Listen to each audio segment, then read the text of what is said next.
A heartbreaking tragedy has left the Duduza community reeling in disbelief. Well-known local mechanic Vanele Sevilla has tragically lost his life, allegedly at the hands of his girlfriend. According to reports, Vanele had returned home driving a customer's vehicle when he discovered the gate to his home locked.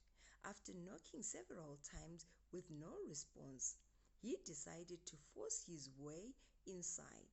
But what awaited him inside was beyond anyone's imagination. The girlfriend allegedly threw boiling water at him, causing severe burns to his face and body.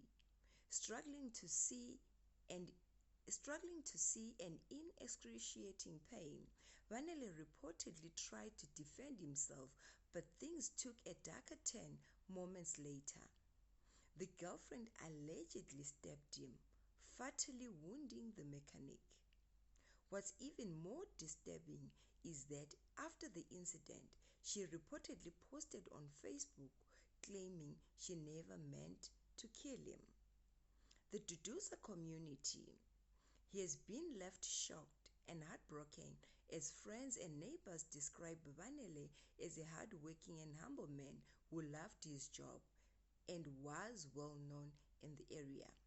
Police are continuing their investigation while the community mourns the loss of yet another young life to domestic violence.